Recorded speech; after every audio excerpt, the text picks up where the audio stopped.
حضرت بلال حبشی رضی اللہ عنہ مشہور صحابی ہیں جو مسجد نبوی کے ہمیشہ مؤذن رہے۔ شروع میں ایک کافر کے غلام تھے،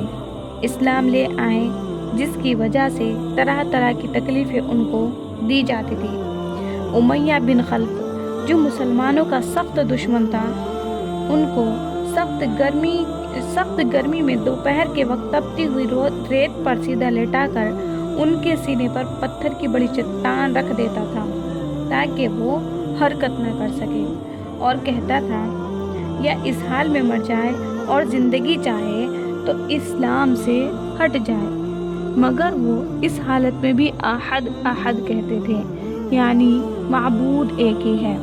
رات کو زنجیروں میں باندھ کر کوڑے لگائے جاتے اور اگلے دن ان زخموں کو گرم زمین پر ڈال کر اور زیادہ زخمی کیا جاتا تھا تاکہ بے قرار ہو کر اسلام سے پھر جائیں یا تڑپ تڑپ کر مر جائے۔ عذاب دینے والے اکتا جاتے، کبھی ابو جہل کا نمبر آتا، کبھی امیہ بن خلف کا، کبھی اوروں کا، اور ہر شخص اس کی کوشش کرتا کہ تکلیف دینے میں زور ختم کر دے۔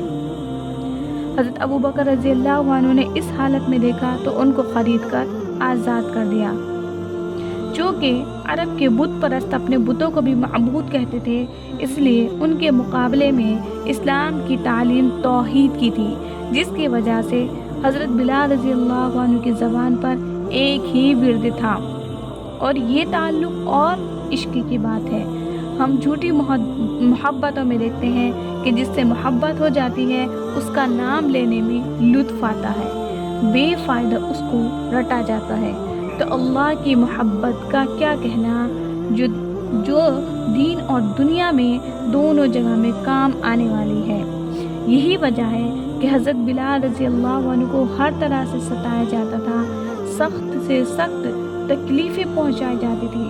مکہ کے لڑکوں کے حوالے کر دیا جاتا تھا کہ ان کو گلی کوچوں میں چکر دیتے پھرے، اور یہ تھے کہ ایک ہے کہ اللہ ایک ہے، اللہ ایک ہی کے رٹ لگاتے تھے۔ اس کا یہ صلہ ملا کہ پھر حضور صلی اللہ علیہ وسلم کے دربار میں مؤذن بنے، اور سفر حضر میں ہمیشہ اذان کی خدمت ان کے سپرد ہوئی۔ حضور صلی اللہ علیہ وسلم کے وصال کے بعد مدینہ طیبہ میں رہنا اور حضور کی جگہ کو خالی دیکھنا مشکل ہو گیا، اس لیے ارادہ کیا کہ اپنی زندگی کے جتنے دن باقی ہیں جہاد میں گزار دوں، اس لیے جہاد میں شرکت کی نیت سے چل دیے۔ ایک عرصے تک مدینہ منورہ لوٹ کر نہیں آئے۔ ایک مرتبہ حضور صلی اللہ علیہ وسلم کے خواب میں زیارت ہوئی۔ حضور صلی اللہ علیہ وسلم نے فرمایا، بلال یہ کیا ظلم ہے، ہمارے پاس کبھی نہیں آتے؟ تو آنکھ کھلنے پر مدینہ طیبہ حاضر ہوئے، اور حضرت حسن حسین رضی اللہ عنہ نے آذان کی فرمائش کی تو لاڈلوں کی درخواست ایسی نہیں تھی کہ انکار کی گنجائش ہوتی تو آذان کہنا شروع کی۔ پھر مدینے میں چند روز قیام کے بعد واپس ہوئے، اور سن 20 ہجری کے قریب دمشق میں ان کا وصال ہوا۔